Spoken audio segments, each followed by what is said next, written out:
नहीं नहीं, आवाज़ आ रही नहीं आ रही थी? हेलो,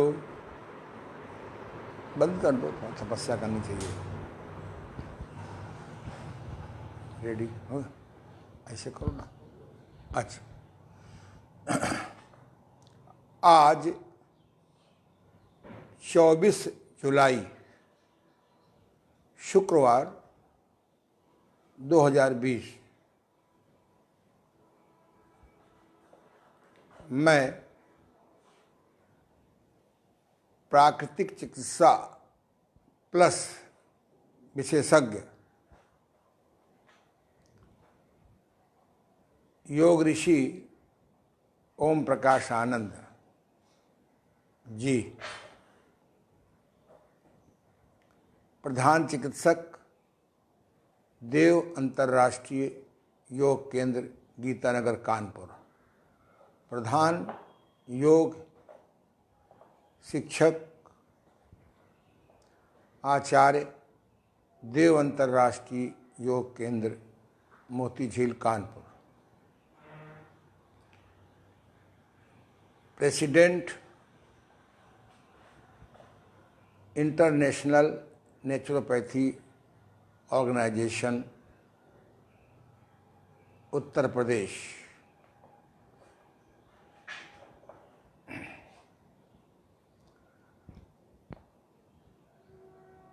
आज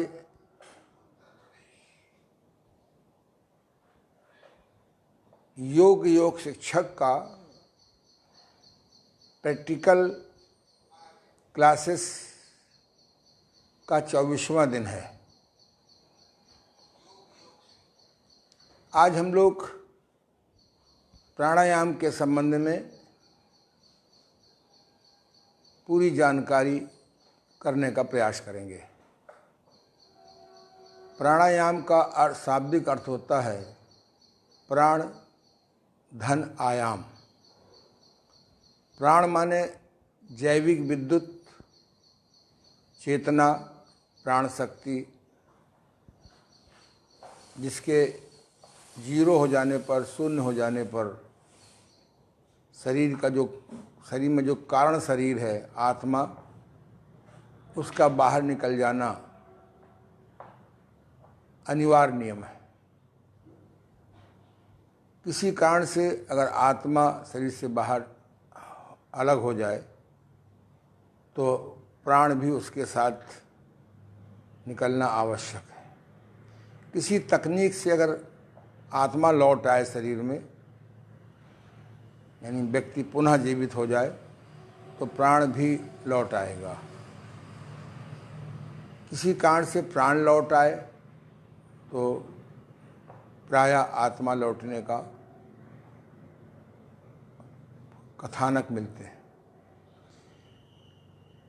मनुष्य जन्म से ही कुछ न कुछ प्राण, जीवनी शक्ति, जैविक विद्युत लेकर पैदा होता है। हमारे संसार के ज्ञानेंद्रियों के भोग से, कर्मेंद्रियों के भोग से या प्रयोग से इनमें क्षय होता रहता है, कमी होती रहती है। ये कमी प्राकृतिक वातावरण में रहने से, प्राकृतिक भोजन करने से, सकारात्मक सोच से, नॉन वायलेंट योगासन करने से, दूसरों का भला कैसे हो, इस विधि से, इस चिंतन से बढ़ता है। ये बातें अनिवार्य नहीं है कि व्यक्ति के जीवन में ऐसे संस्कार हों। इसलिए ऋषियों ने एक विधि निकाली, प्राणायाम। जैसे बाह्य जगत में भाप से, स्टीम से बिजली बनती है, सूर्य की रोशनी से बिजली बनती है, गैसेस से बिजली बनती है। अब तो बहुत से देश कूड़ा के फर्मेंटेशन से बिजली बनाने लगे हैं। ऐसे ही संसार में जैविक विद्युत बनाने के बहुत तरीके हैं। इनमें प्राणायाम एक बहुत ही श्रेष्ठ विधि है। प्राणायाम का आधार होता है प्राणवायु। प्राण अलग चीज़ है और प्राणवायु अलग चीज़ है। वैसे तो वायु 5 प्रकार की होती हैं, प्राणवायु, अपान वायु, उदान वायु, व्यान वायु, समान वायु। इन सब के क्षेत्र बटे हुए हैं। प्राणवायु का संबंध श्वसन तंत्र से है। अपान वायु का संबंध मलमूत्र के निकालने में सहायता करने से है। उदान वायु का संबंध इस सिस्टम को गवर्निंग से है। समान वायु का संबंध भोजन के पाचन और आंतों की ओर ले जाने का अभिनय है। और व्यान वायु का संबंध नर्वस सिस्टम से है। अगर इसमें कोई भी वायु बिगड़ जाती है तो वो सिस्टम हमारा गड़बड़ हो जाता है। ऐसे ही जब आगे चल के देखेंगे 5 प्रकार के कफ होते हैं, 5 प्रकार की पित्त होता है। जब कफ कुपित हो जाता है तो किस क्षेत्र का कफ कुपित होता है उस क्षेत्र का लुब्रिकेशन खत्म हो जाता है। इसी प्रकार से जब पित्त कुपित हो जाता है तो वह भी पित्त भी 5 प्रकार का होता है।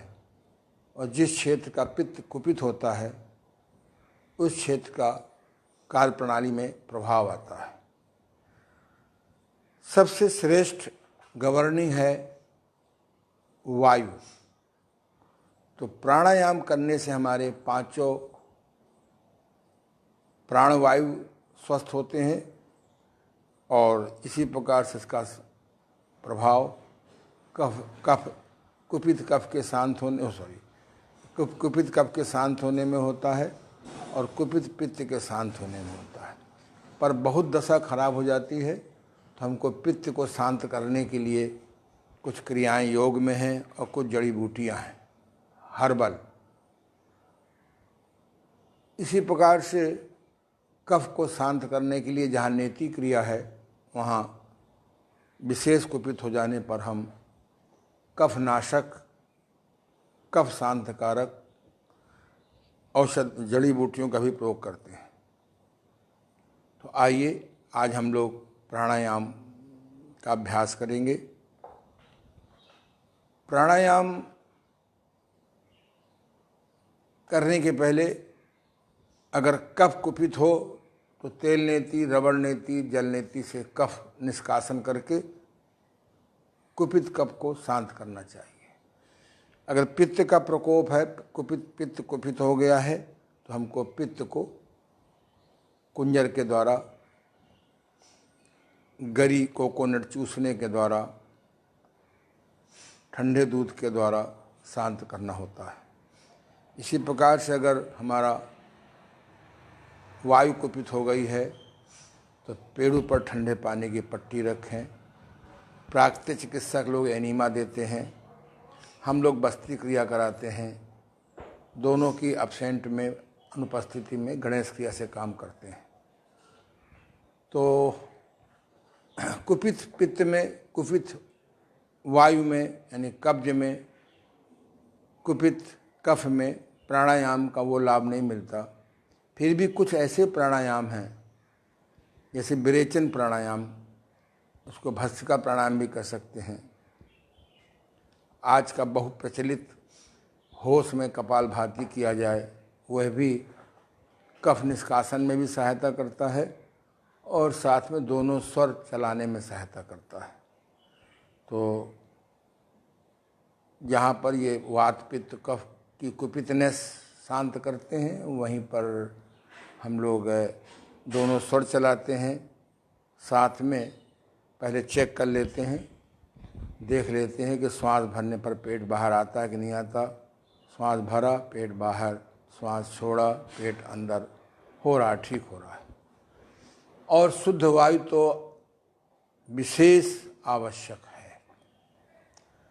शुद्ध वायु के अभाव में अगर इस देश में करोड़ों नीम के पेड़ लगा दिए जाएं नीम के पेड़ से बढ़कर दुनिया में कोई एंटीसेप्टिक पेड़ नहीं है, एंटीबायोटिक पेड़ नहीं है, एंटी इन्फ्लेमेशन पेड़ नहीं है, और रक्त शोधक पेड़ नहीं है, और कोई जड़ी बूटी जड़नाशक नहीं है।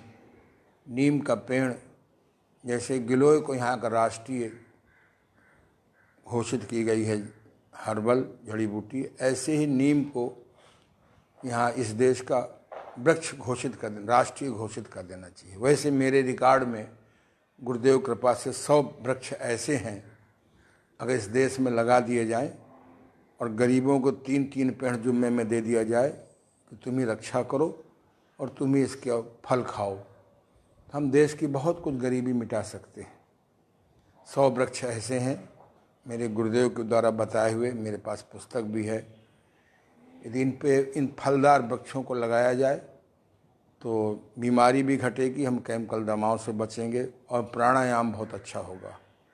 मैं जहाँ रह रहा हूँ गीता नगर में, जहाँ से बोल रहा हूँ, यहाँ पर ऐसे पेड़ लगाए गए हैं जो न फल देते हैं और न ही अधिक उपयोगी हैं।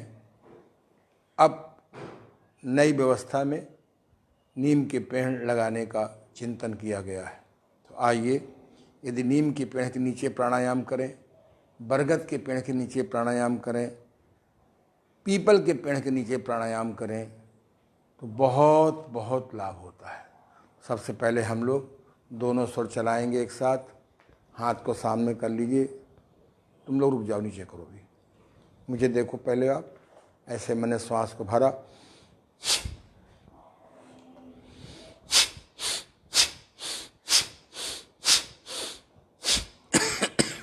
सभी लोग करिए, हाथ सामने करिए, अपना करते जाइए। बहुत सुंदर। दोनों लोग एक साथ करिए, सामने वाले भी एक साथ करें। श्वास को निकाला, भरा। निकालने में भी आवाज़ होनी चाहिए और भरने में भी आवाज़ होनी चाहिए। ये भस्त्रिका प्राणायाम है। नंबर 2, ऊपर हाथ करिए, हल्का सा ऊपर देखिए। हाँ, कोई बात नहीं, श्वास निकालो बेटा, करो। और शाबाश, और प्रयास करो। रुमाल बगल में रखो, अगर लिक्विड नाक निकलने लगे तो उसको आप निकल जाने दीजिए। नंबर 3, थोड़ा और नीचे करो। हाँ हाँ, करो। तुम इधर करो, यही तो बैलेंस करना है। थोड़ा इधर करो, मेरी नाक भी न टूटे। हाँ,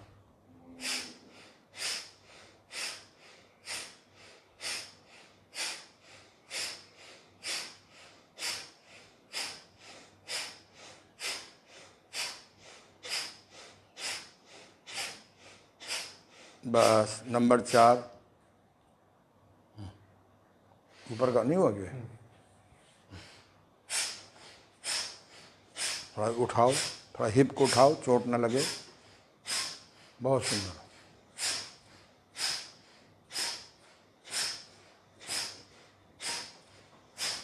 बहुत सुंदर।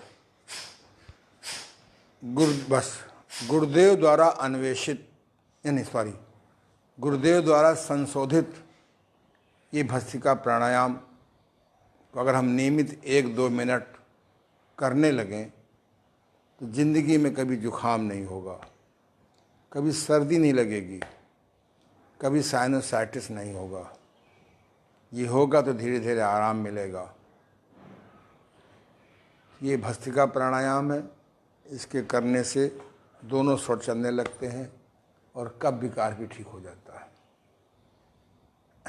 ये क्रिया सबको करनी चाहिए नित्य। यदि आप 24 घंटे मानते हो कि दिन रात में 24 घंटे हैं, तो आज से आप 21 घंटे कहना शुरू कर दो। 1 घंटे प्रातः शरीर को दो, 1 घंटे प्रातः मस्तिष्क, मन, आत्मा और परमात्मा और प्रज्ञा बुद्धि के जगाने में लगाओ। 1 घंटा परिवार के कार्यों में लगाएं। सब्जी लाना है, दूध लाना है, व्यवस्था करनी है। जो काम हम सरलता से कर सकते हो पुरुषों को करना चाहिए। 3 घंटा समय अगर आप इन्वेस्टमेंट करोगे तो बाकी 21 घंटे आपके बहुत सुख से बीतेंगे। यदि ये समय नहीं निकालोगे तो चक्रवृद्धि ब्याज सहित पैसा भी खूब खर्च होगा। नरसिंह भगवान आपको छोड़ेंगे नहीं और केमिकल दवाएं खा खा करके 10 बीमारियां और पाल लोगे। इसलिए जो योग शिक्षक हैं उनको प्राकृतिक चिकित्सा का भी ज्ञान सीखना चाहिए। हम लोग लगभग तय कर चुके हैं कि 1 तारीख से हम लोग 1 महीना प्रैक्टिकल प्राकृतिक चिकित्सा सीखेंगे और आप देखेंगे कि बड़ी से बड़ी बीमारी आप कितनी सरलता से ठीक कर सकते हैं। मेरा स्वयं का अनुभव है, किताबी ज्ञान नहीं है। आज से लगभग 51 साल पहले इन आँखों की रोशनी खो चुका था। आज की लैंग्वेज में, भाषा में साइनोसाइटिस से पीड़ित था। नाखून नीले, लगभग नीले हो गए थे, यानी एनीमिक था। भयंकर कब्ज, गैस, एसिडिटी थी। कमजोरी इतनी थी कि पृथ्वी हिलती थी। बाल भी लगभग गायब हो गए थे। चश्मे का नंबर बढ़ता जा रहा था। रातों नींद नहीं आती थी। मृत्यु का भय बैठ गया था। सुसाइड का थॉट पक्का आ गया था। गुरुदेव डॉक्टर महावीर प्रसाद जी गुप्त बिंदकी वालों से भेंट हो गई। वो कूने हाइड्रोथेरेपी के बहुत ज़बरदस्त मास्टर थे। लुई कोने के परम भक्त थे। उनके मार्गदर्शन में मैंने केवल 5, 6, 7 क्रियाओं से 1 महीने में 50% ठीक हो गया। 3 महीने में ईमानदारी से करता रहा। मेरा चश्मा भी छूट गया, बाल भी वापस आ गए। बीमारी किस चिड़िया का नाम है 50 साल से, 51 साल से नहीं हुई। कभी किसी भूल बस, स्वाद बस, अज्ञानता बस कभी कोई ज्वर, जुखाम, दस्त, कब्ज आ भी गया तो बस लंघनम परम औषधि, अशोधनम परम परम औषधि, इन 2 चीज़ों का प्रयोग किया और 1 घंटे से 1 दिन में ठीक हो गए। इसलिए योग शिक्षक अहंकार में न रहें कि आप योग से बीमारियों पे कब्जा कर लेंगे। योग साधना के साथ प्राकृतिक के साथ जोड़नी पड़ेगी और युक्त युक्त उपवास जोड़ना पड़ेगा। आजकल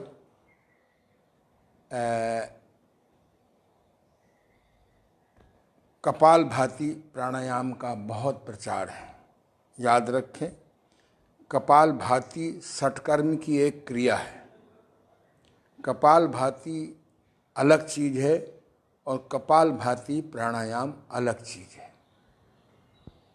इसीलिए कन्फ्यूजन पैदा ना हो, भ्रम लोग पैदा ना हो, मैंने उसका नाम कर दिया है कपाल शोधन। कपाल माने खोपड़ी, कपाल माने मस्तिष्क, कपाल माने ब्रेन। ब्रेन या मस्तिष्क का शोधन कैसे करें जिससे 60 साल के बाद ना हमें पार्किंसन हो, ना एल्जाइमर हो, ना इंसोमीनिया हो। तो हम लोग उस प्राणायाम को भी आज कर लें। हम लोग कपाल भाती नहीं कर रहे हैं। कपाल भाती हम आपको अलग से बताएंगे। कपाल भाती प्राणायाम करेंगे। ऐसे बाएं हाथ को नाभि के ऊपर रख लीजिए। पहले मुझे देखिए।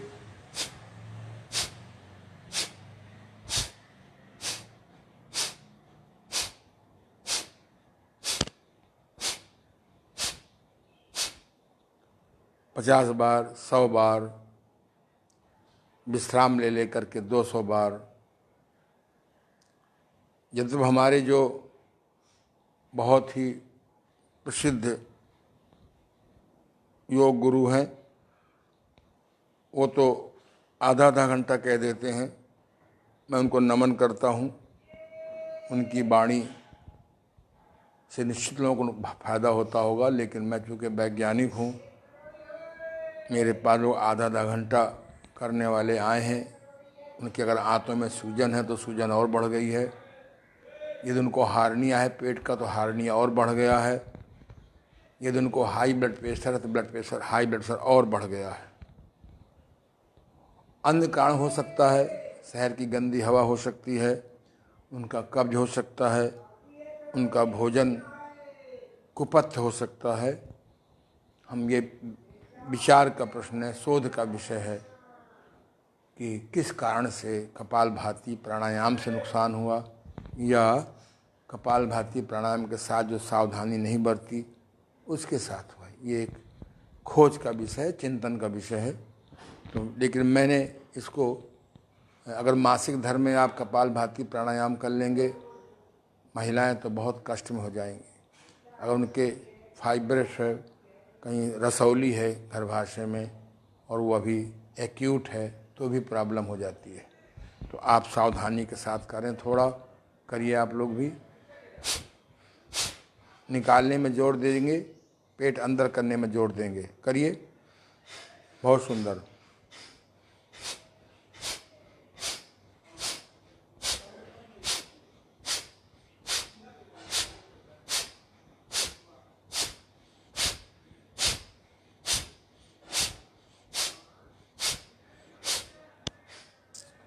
मैं आधा घंटे करने का सुझाव नहीं दूंगा बस, लेकिन अगर आप करना ही चाहते हैं तो 50 बार करिए, विश्राम करिए, फिर 50 बार करिए, विश्राम करिए, फिर 50 बार करिए, विश्राम करिए।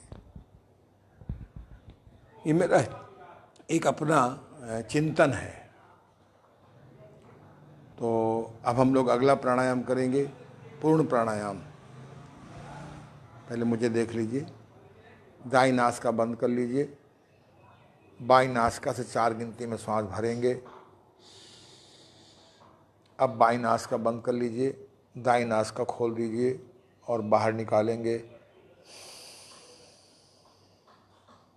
8 गिनती में। फिर इसी नाक से भरेंगे दाहिने से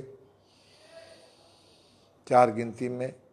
फिर आप दाहिने बंद करके बाएं खोल देंगे, निकालेंगे। पहले हम लोग अनुलोम विलोम प्राणायाम विद काउंटिंग गिनती के साथ करेंगे, बाद में पूर्ण प्राणायाम करेंगे। करिए, सभी लोग करें।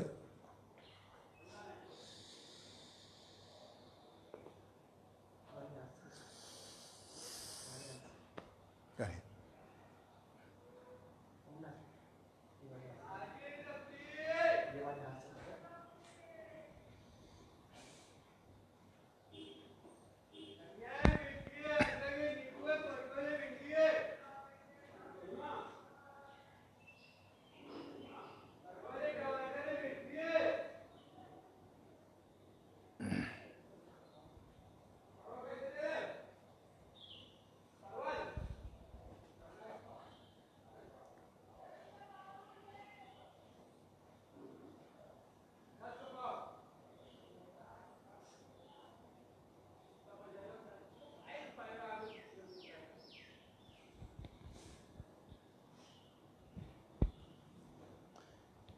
क्योंकि आज हम लोग लगभग 10 प्राणायाम करेंगे, इसलिए, और समझाना भी है आपको, तो हम लोग 5-5 मिनट नहीं करेंगे। पर एक सत्य घटना आपके सामने मैं प्रस्तुत कर रहा हूँ। नीचे कर लीजिए, ध्यान सुनिए। आज मेरे एक बहुत अच्छे शुभचिंतक, मित्र और शिष्य इस नाते कि उनको योगासन, किसी योगासन करने के कारण परमानेंट कमर दर्द हो गया था। तो वहाँ किसी ने मेरे बारे में सुझाव दिया था दिल्ली में। वो दिल्ली के बड़े फेमस पूंजीपति थे। वो मुझसे टाइम लेकर मेरे पास 3-4 दिन रहे और मैग्नेट थेरेपी से और रीढ़ के घुमावदार व्यायाम से और नेचुरोपैथी के हॉट फर्मेंटेशन से ठीक हो गए। 3-4 दिन में नहीं, आराम मिल गया। फिर घर में करते रहे 15-20 दिन, महीना भर। ये बात सन लगभग 82 की है, 1982 की है। उस समय आज की तरह MRI आज का प्रचलन नहीं था, पर डॉक्टरों कहने से उनको डिस्क स्लिप हो गया था। बाद में मालूम पड़ा कि वो एक बहुत बड़े योग के जानकार हैं, उन्होंने 10-12 किताबें भी लिखी। तो मैंने उनसे बड़ी निकटता हो गई, घर आना जाना हो गया। दिल्ली जाने पर उन्हीं के गेस्ट हाउस में ठहरता भी था। तो मैंने उनसे पूछा कि आपकी दिनचर्या क्या है, और वो काफ़ी अच्छी उम्र पाने के बाद उनका शरीर देहकांत हुआ। तो वो कहते थे कि मैं 4 बजे उठता हूँ। सबसे पहले मैं ठीक से हाथ धोता हूँ, फिर जाड़े में गर्म पानी पीता हूँ सहता हुआ, और ठंडे में सामान्य पानी पीता हूँ तांबे के लोटे का। उसके बाद आप कि गुरुदेव द्वारा बताया हुआ किंग क्वीन एक्सरसाइज करता हूँ। सांस का वेग आता है, सांस खुल के हो जाता हूँ, और लगभग नित्य अरंडी के तेल से गणेश क्रिया कर लेता हूँ। उस समय बस्ती क्रिया का सरली मेथड का इतना प्रचार नहीं था। उसके बाद मैं घूमने निकल जाता हूँ, और लगभग आधा पौन घंटे घूमता हूँ मौन हो करके, मौन और अकेले, वॉकिंग टॉकिंग नहीं। फिर घर में आकर के छत पर चला जाता हूँ, और वहाँ पर मैं कुछ योगासन करता हूँ आधा घंटे धीरे धीरे। उन्होंने पुस्तक भी लिखी थी योग रश्मि। और उसके बाद मैं पौन घंटे प्राणायाम करता हूँ, और 15 मिनट मैं मेडिटेशन में बैठता हूँ। करता नहीं हूँ, मेडिटेशन किया नहीं जाता, बैठा जाता है। और इस प्रकार लगभग 2 घंटे समय देता हूँ। पौन घंटे मेडिटेशन प्राणायाम करता हूँ, ये बात समझने की है। मैंने कहा पौन घंटे तो बहुत होता है प्राणायाम।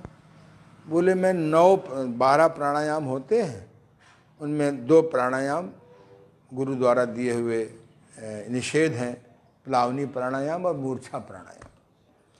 फिर मैं प्रत्येक प्राणायाम धीरे धीरे 5-5 मिनट करता हूँ, तो 9×5=45।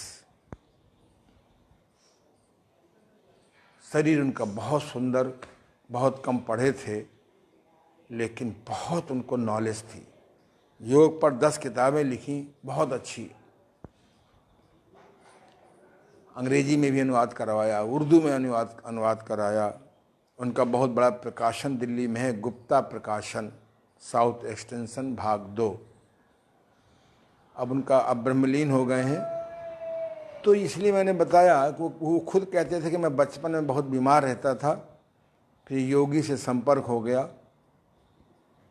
और तब से मैं योग करने लगा। और भोजन उनका बहुत सिंपल था। सुबह के टाइम पर वो मौसम के फल लेते थे भरपेट। दोपहर में खूब सब्जी पड़ी हुई दलिया लेते थे, और दलिया भुंजी हुई नहीं लेते थे। भुंजी हुई दलिया तो मुर्दा हो गया। बिना भुंजी दलिया में खूब सब्जी डलवाते थे और खाते थे। तीसरे पहर वो कोई जूस ले लेते थे, और रात्रि में जो है वो, मैं कई बार उनके साथ भोजन करने का संयोग मिला। एक पापड़, मूंग का सब्जी, हरी, आलू बहुत कम, चोकरदार रोटी, पतली दाल, और साथ में थोड़ा गुड़। तो और कभी कभी हमने कहा था कभी कभी कहीं जाते वाते हैं तो पहली बात तो बोले इच्छा ही नहीं होती है, और कभी इच्छा हुई तो थोड़ा सा ले लिया। ये मैंने बात बताई कि योग के साथ में युक्ताहार भी हो। विहार भी माने दिनचर्या, रातचर्या, ऋतुचर्या, मैथुनचर्या, अर्थचर्या, हाउ टू मल्टीप्लाई में न लगे रहिए। कोरोना ने सिखाया है simple living, simple thinking, simple eating और सम सुरक्षा ऑफ द मनी। तो वो बहुत अच्छा उनका जीवन था, बहुत ही परमार्थिक कार्य करते थे। मैंने पूछा कि आप कैसे? बोले मैं अपनी आमदनी का 10% तो निकालता ही हूँ और मैं प्रयास करता हूँ कि 20% 30% भी निकालूँ। बहुत अच्छे काम करते थे। आज लोग उनको याद कर रहे हैं, मैं भी याद करता हूँ। तो मेरे शिष्य इस नाते हुए कि मैंने उनको सिखाया, गुरु इस नाते हुए कि उनकी पुस्तकों को पढ़ पढ़ के बहुत कुछ नई बातें सीखी। और शुभचिंतक इसलिए कह रहा हूँ कि मेरा बहुत हित चाहते थे। तो ये बात मैं इसलिए बीच में कह रहा हूँ कि भगवान कृष्ण को आप ऐसा वैसा मत समझिए। उन्होंने कहा युक्ताहार विहारस्य युक्त चेष्टस कर्मसु युक्त स्वप्नावबोधस्य योगो भवद दुखा। तो आइए अब हम पूर्ण प्राणायाम करेंगे। 4 गिनती में श्वास भरेंगे। पहले मुझे देखिए। अब 4 गिनती में रोक लेंगे, दोनों नाक बंद करके। फिर दूसरी नाक से 8 गिनती में निकालेंगे। फिर 4 गिनती में बाहर रोकेंगे। इसी नाक से 4 गिनती में भरेंगे। फिर दोनों नाक बंद कर लेंगे, 8 गिनती में रोकेंगे दुगना। फिर पहली नाक से रोकेंगे उतना ही 4 गिनती में, निकालेंगे 8 गिनती में। फिर 4 गिनती में बाहर रोकेंगे। प्रति सप्ताह एक एक गिनती अंदर रोकने की बढ़ाते जाइए और 16 गिनती तक ले जाइए। करिए अभ्यास।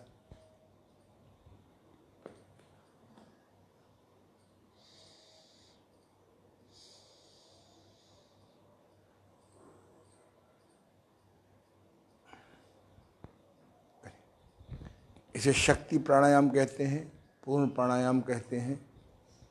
प्राय किताबों में नहीं मिलता ये, लेकिन मैंने पुस्तक लिखी है प्राणायाम की सही विधि। मनोज पॉकेट अब दिल्ली वालों ने छापा है, बाज़ार में मिल जाती है। अपने मुँह से नहीं कहना चाहिए, ये किताब पहली हिंदी की किताब है और बहुत अच्छी संख्या में लोग इसको खरीद के पढ़ते हैं। आप भी अपने निकट के पुस्तकालय में, दुकान, बुक सेलर के पास जाके मांग सकते हैं। प्राणायाम की सही विधि, written by doctor Om Prakash आनंद। इसमें सब मैंने लिखा है, बहुत विस्तार से लिखा है। करते जाइए। 4 गिनती में श्वास भरेंगे, 4 गिनती में रोकेंगे, दूसरी नाक से 8 गिनती में निकालेंगे, 4 में बाहर रोकेंगे।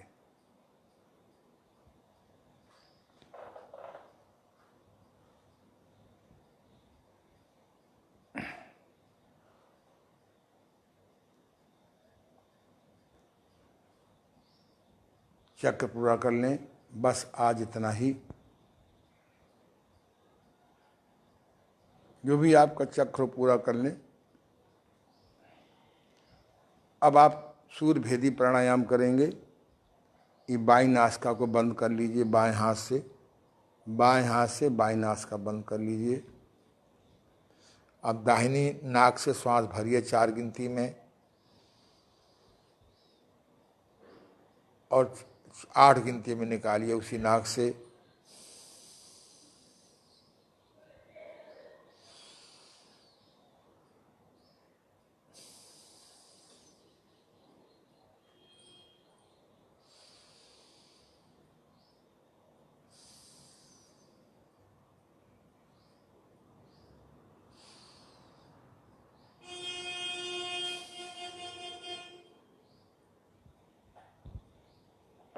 इसको सूर्यभेदी प्राणायाम कहते हैं।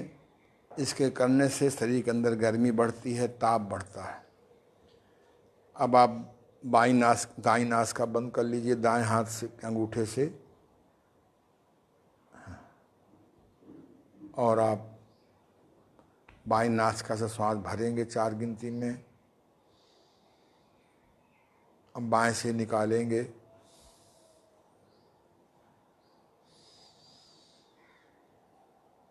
करते समय, श्वास भरते समय ध्यान रखें, भरते समय पेट बाहर आना चाहिए और छोड़ते समय पेट अंदर जाना चाहिए।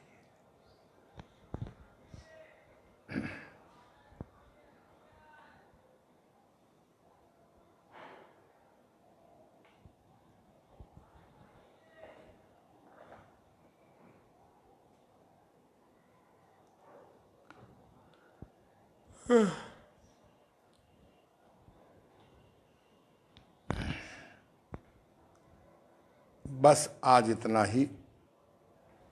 अब हम लोग करेंगे उज्जाई प्राणायाम।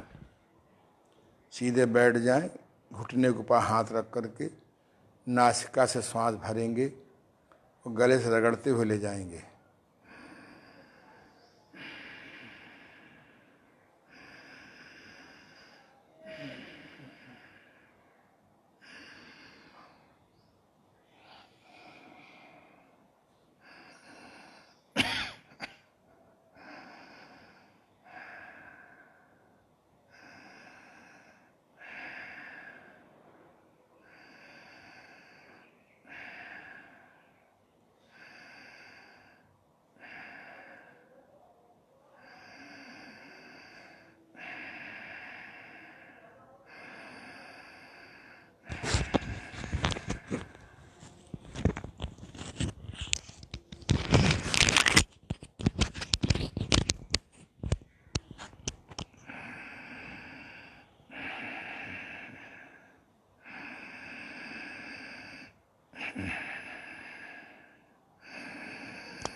बस ये उज्जाई प्राणायाम गले के रोगों के लिए बहुत मिरेकिल है।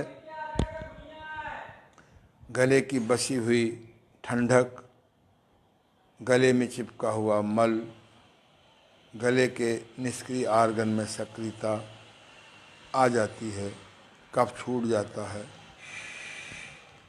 हाँ, अगर गले में सूजन है तो पहले कुछ दिन magnet therapy, throat magnetic belt बांध लें। जब सूजन ठीक हो जाए तब आप कर सकते हैं। सूजन ठीक करने के लिए एक आयुर्वेद में तंगड़ भस्म होती है, उसको हिंदी में सुहागे की भस्म कहते हैं, वो भी बड़ी उपयोगी है। तो अब हम लोग अगला प्राणायाम करेंगे केवली प्राणायाम। भ्रामी प्राणायाम बाद में करेंगे आज। केवली प्राणायाम में श्वास को, जैसे आप लोगों ने कभी खेल खेला हो स्टैचू, हम लोग गांव में खेलते थे महादेव की लग। एक आदमी बोलता था महादेव की लग, और जब घा कहते ही जो जिस पोस्चर में होता था उसी में अगले आदेश तक बना रहता था। अगर एक पैर उठाए तो एक पैर उठाए रखेगा। इसी प्रकार से केवली, यहाँ से मैंने कहा केवली, तो ली में आप वहीं श्वास को रोक लेंगे, चाहे श्वास जा रहा हो चाहे निकल रहा हो। चलिए सीधे बैठ जाएं। केवली,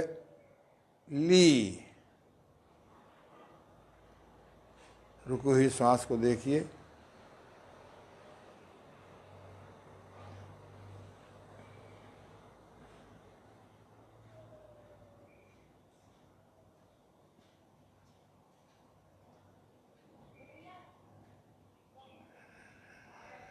अपने आप करिए, केवली, स्वयं करिए आप 8-10 बार करिए। इससे आपके मन की एकाग्रता बढ़ेगी। इस प्राणायाम में यदि आप कुछ भूल गए हैं, याद आने की संभावना है। इसमें अवचेतन मन सीधे खुल जाता है चेतन मन से।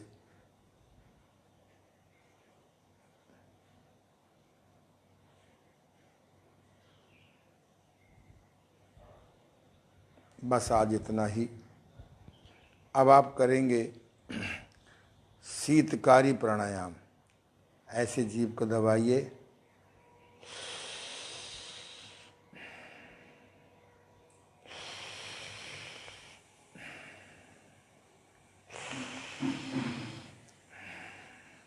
मुंह से श्वास खींचेंगे, नासिका से निकालेंगे। यही एक ऐसा प्राणायाम है जिसमें हम मुंह से श्वास भरते हैं और नासिका से निकालते हैं।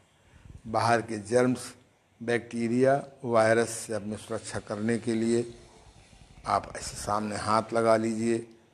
लेटेस्ट तो ऐसा जो है ना, सूती कपड़े का मास्क आप ऐसे लगा लीजिए और तब आप करिए।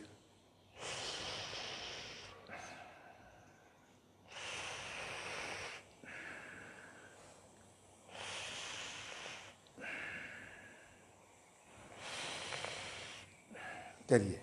ये मास्क कोई नई चीज़ नहीं है। हमारे जैन धर्म में जैनी महात्मा लोग ऐसे ढक के रखते हैं मुंह को।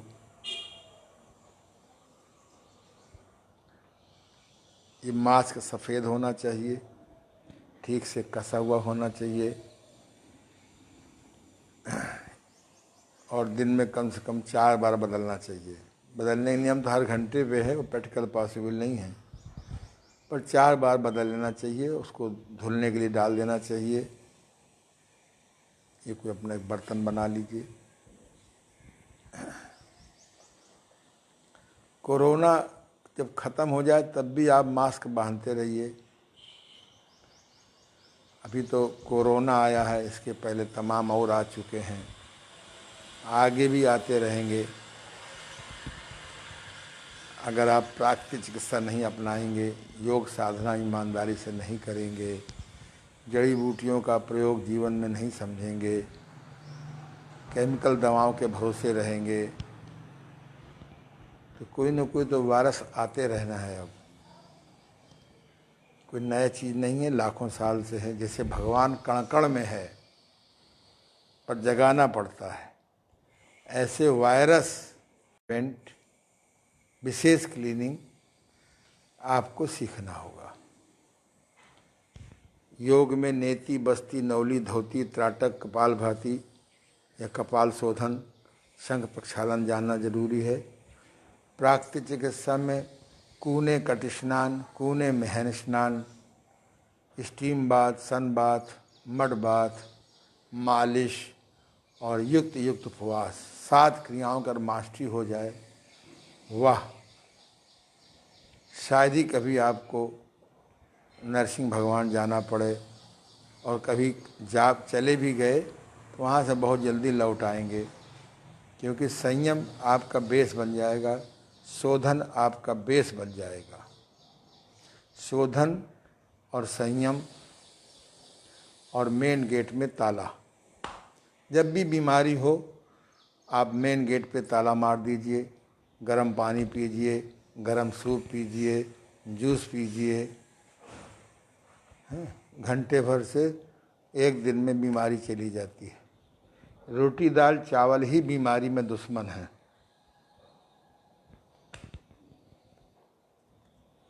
रोटी दाल चावल बीमारी में दुश्मन है। शाकाहारी बनो। रोटी दाल चावल शाकाहारी में नहीं आता, ये अन्नाहारी है। आप लोग अन्नाहारी को शाकाहारी कहने लगे हो। सब प्रकार की हरी सब्जियां, सब प्रकार के फल, सब प्रकार के सूखे मेवे, इनको भिगो के खाया जाता है, सब प्रकार के अंकुरित अनाज, ये सब शाकाहारी में आते हैं। अंकुरित गेहूँ, अंकुरित चना, अंकुरित मूंगफली, अंकुरित मूंग, अंकुरित मोठ, हर बीज का अंकुर निकाल सकते हैं। अंकुर निकालने से वो शाकाहारी हो जाता है, विटामिन मिनरल से भर जाता है। मैं कभी इस देश का ऐसा अधिकारी बनूंगा तो मैं पहला अध्यादेश यही लगा दूंगा, इस स्कूलों में ये खाना पका हुआ नहीं मिलना चाहिए, मुर्दा भोजन, स्प्राउट मिलना चाहिए। मिलावट के चांसेस भी कम हो जाएंगे। अब बच्चों को ठीक से हाथ धुला करके और अंकुरित अनाज देना चाहिए। आग जलाने से बचेंगे, बर्तन गंदे होने से बचेंगे, बच्चे बीमार होने से बचेंगे। हम अपनी भारत सरकार को सुझाव दे रहे हैं कि दोपहर में रोटी दाल चावल बंद करा दें। इनमें घपला भी है, अनहाइजीनिक भी है, बीमारी भी है। स्प्राउट शुरू करें, उसमें नींबू मिला दें, थोड़ा गाजर मूली शलजम मिला दें, हल्का सा नींबू नमक मिला दें। इस देश का स्वास्थ्य ठीक हो जाएगा, इस देश का कुपोषण सही हो जाएगा। ये रोटी दाल चावल से कुपोषण सही नहीं होगा। बस ये आप अब शीतली प्राणायाम करिए, ऐसे जीभ दबाइए, करिए।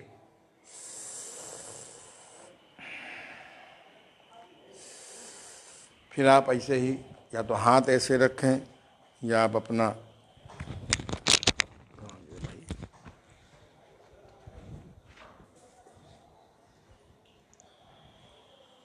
या इस सफ़ेद रंग का मास्क, अंग्रेजी में मास्क कहते हैं, हम लोग गांव में मुस्का बोलते थे। जो जानवर बहुत खाने का आदी होता था उसको ऐसे मुस्का बांध दिया जाता था।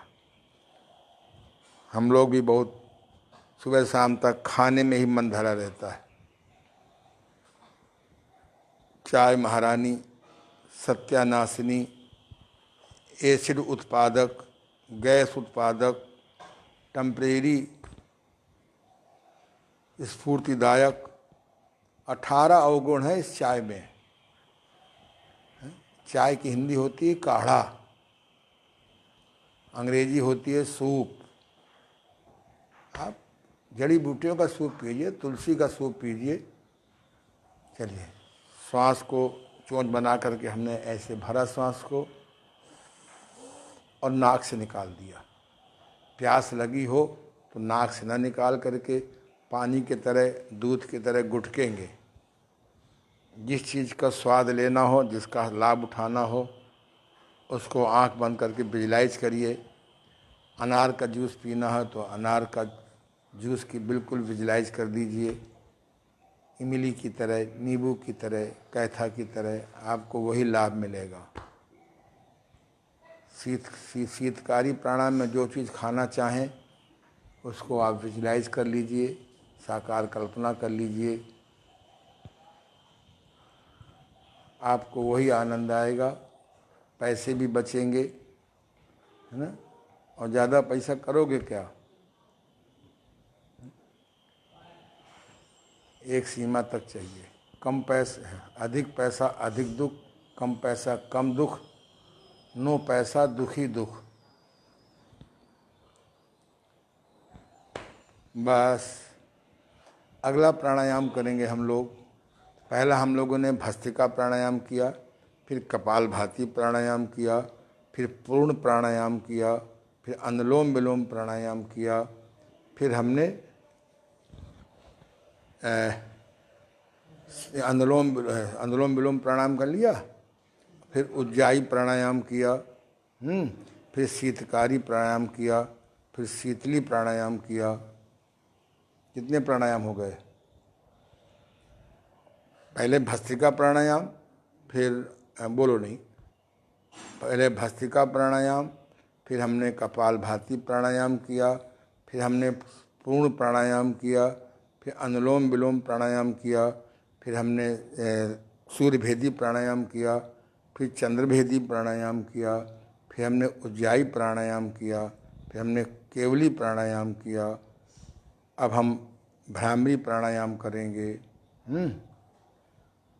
चलिए, अब आप भ्रामरी प्राणायाम करेंगे, कान में उंगली डाल लेंगे और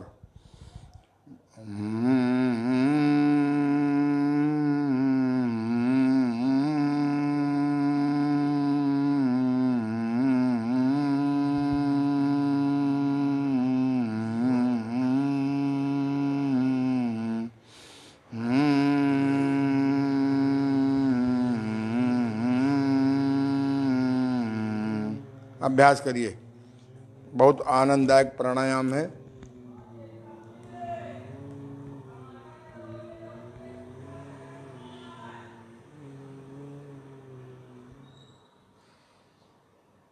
करिए।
बस ये लगभग 11 प्राणायाम हो गए। कपालभाति प्राणायाम नया प्रवेश है मेरी नज़र में, हो सकता है मुझे जानकारी न हो। हम लोग 10 प्राणायाम करते थे, 10 पना 50, 11 पचे 55। ये 1 घंटे की प्राणायाम की साधना है। जो कुंडलिनी जागरण की साधना करते हैं वह हमारे जैसे अनुभवी ज्ञाता के जानकारी में करें। अगर बिना शोधन किए हुए, बिना नेति, बस्ती, धौती, नौली, त्राटक, कपाल शोधन, शंख प्रक्षालन किए बिना अगर आपने कुंडलिनी जागरण का प्रयास किया तो बहुत खतरे में पड़ जाएंगे। अभी आप कुंडलिनी जागरण चक्कर में ना पड़े, ज़्यादा अच्छा है। अपने शरीर को स्वस्थ करिए, मन को पॉजिटिव करिए, विवेक जगाइए। ये प्राणायाम की साधना है, बहुत अच्छी। मैं प्रयास करूंगा कि कल पुस्तक आपको, जो कोरोना के चक्कर में हमारे कंप्यूटर मास्टर नहीं आ पाते, इन सारी किताबें ई लाइब्रेरी में डालने का प्रोग्राम बन गया है, उसको आप पढ़ें। कोई प्रश्न हो आपका, आप थक गए होंगे बैठे बैठे, तो ज़रा सा आप उधर बैठ जाइए, आप इधर लेट जाइए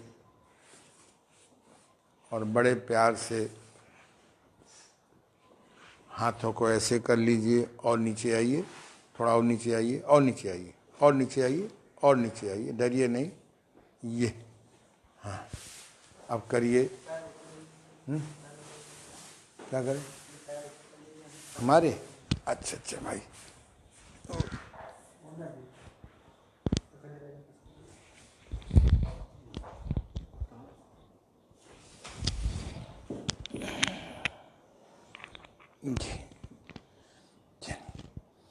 हाँ शुरू करिए। 1 2 3 4 5 6 7 8 9 10। अब फैला लीजिए आप। 1 2 3 4 5 6 7 8 9 10। बस शवासन। शरीर 3 प्रकार का होता है। स्थूल शरीर जो दिखाई पड़ रहा है, जिसके अंदर ब्रेन है, लंग्स हैं, हार्ट है, लीवर है, स्प्लीन है, छोटी आंत है, बड़ी आंत है, थोड़ा सा जरा सा, किडनी है, पैंक्रियाज है, स्टोमक है, महिलाओं का यूट्रस है, पुरुषों में प्रोस्टेट मैनेजमेंट है। एक सूक्ष्म शरीर होता है जिसको हम लोग, जिसका मालिक मन होता है। उसमें 7 चक्र होते हैं। मूलाधार चक्र, स्वाधिष्ठान चक्र, मणिपूरक चक्र, अनाहत चक्र, विशुद्ध चक्र, आज्ञा चक्र और सहस्त्र चक्र। इन 7 चक्र के अपने सिस्टम होते हैं। बहुत अद्भुत है। कभी मौका लगेगा तो बताएंगे आपको। तो जब आप नेगेटिव थिंकिंग करते हैं, मांसाहारी भोजन करते हैं, कीड़ाहारी भोजन करते हैं, शाकाहारी का सब प्रकार से मिनरल्स विटामिन्स मार देते हैं तब आप ये चक्र भी हमारे ब्लॉक हो जाते हैं, नेगेटिव चलने लगते हैं। आप हर चीज़ में नेगेटिव ढूंढते हैं। जब ये चक्र जाग जाते हैं कुंडलिनी साधना से या प्राणायाम साधना से या मेडिटेशन साधना से या रेकी साधना से, तो सीधे बैठना बहुत ज़रूरी है। जो लोग झुक के बैठते हैं वो अपने हाथ अपना स्वास्थ्य खराब करते हैं। आप कुर्सी ऐसी लीजिए सीधे बैठें, नहीं तो कुर्सी का ढोक हटा दीजिए। जब पीछे ढोक नहीं होगा तो आप ढोक लगाएंगे भी नहीं। स्पाइन का सीधा होना बहुत ज़रूरी है। सतत प्रयास करेंगे। हम फ्यूचर में आपको सिखाएंगे पोस्चर थेरेपी। तो थोड़ा सा आप साइकिलिंग कर लीजिए, करिए साइकिलिंग हैं। पहले हाथ पैर चलाइए, थोड़ा सा और आगे बढ़ जाइए। पहले जॉइंट फैमिली होती थी, और नीचे जाइए हैं। अगला बच्चा अभी अभी 13 के बाद कभी कभी, अगला बच्चा अभी अभी 13 के बाद कभी कभी। अब तो हम दो हमारा दो, अब हम दो हमारा एक, अब हम दो हमारा कोई नहीं, कुछ दिनों बाद हम अकेला। यही कल्चर आ रहा है। तो आप पहले बच्चे खूब रोते थे, आधा आधा घंटा उनके लंग्स एकदम क्लियर हो जाते थे। अब गरीब गुब्बारा फुलाया करें लंग्स मजबूत करने के लिए, और जो पैसे वाले प्रकाश एक आता है यंत्र, उसमें हवा भरते हैं, उसमें लगे रहती हैं गोलियां, उनको उठाया जाता है। देखिएगा उसको जरा, ऐसे करते रहिए आराम से। रो तो सकते नहीं है, दिन भर रोने के लिए बहुत है, महंगाई बहुत है, जमाई बहुत है, केमिकल बहुत है। ये कौन करता है? हम ही आप तो करते हैं। सर्वे भवन्तु दुःखिनः, सर्वे सन्तु रोगिणः, सर्वे सन्तु गरीब और सर्वे सन्तु भद्र। सभी दुखी हों, सभी बीमार रहें, सभी गरीब रहें और भले हों। हमारे गुरुदेव कहते थे फटी जेब और भूखा पेट, ईमानदार रहना बहुत मुश्किल काम है। हम दूसरी बात कहते हैं,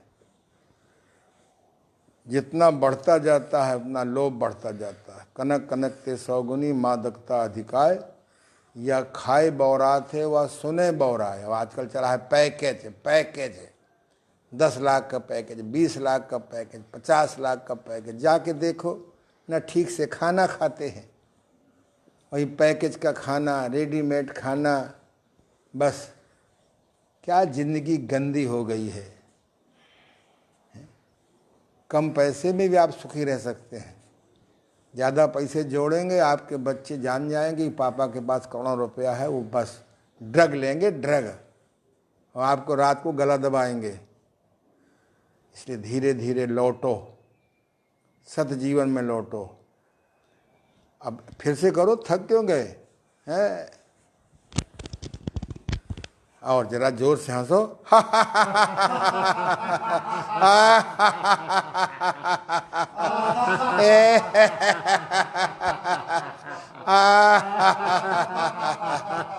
बस बैठो वज्रासन में, तिरछा बैठो ऐसे। ये अगर ऐसे बैठ सको तो बहुत अच्छी बात है, और यूँ किया करो, दिन में कई बार कर लिया करो बिना गर्दन घुमाए। तो पहला है क्वीन एक्सरसाइज, दूसरा हमने किया किंग एक्सरसाइज, फिर साइकिलिंग करके हंसे,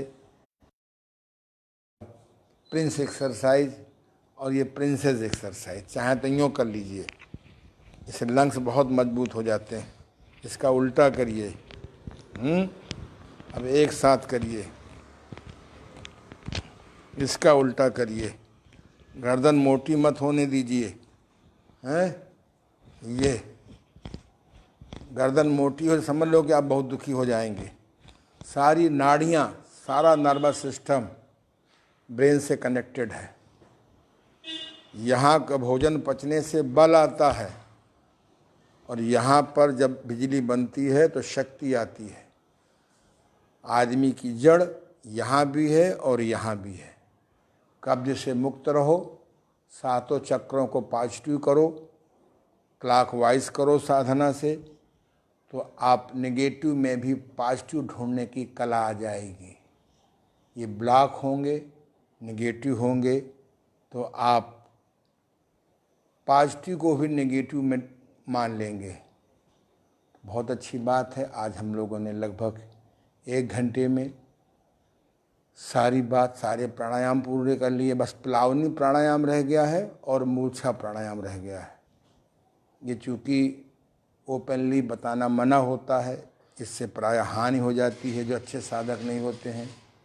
फिर भी हम प्रयास करेंगे कि 30 तारीख के पहले पहले आपको प्रदर्शित कर दें। कल का क्लास बहुत अच्छा है। कल हम लोग मुद्राएं सीखेंगे, या स्वामी धीरेन्द्र ब्रह्मचारी जी के गुरु कार्तिकेय जी द्वारा अन्वेषित सूक्ष्म व्यायाम सीखेंगे। ये निर्णय कल ही हम लोग करेंगे। बहुत बहुत आप सबको, जो मुझसे बड़े हैं उनको प्रणाम, जो मेरे लगभग बराबर हैं उनको नमस्कार, जो मुझसे छोटे हैं उनको आशीर्वाद।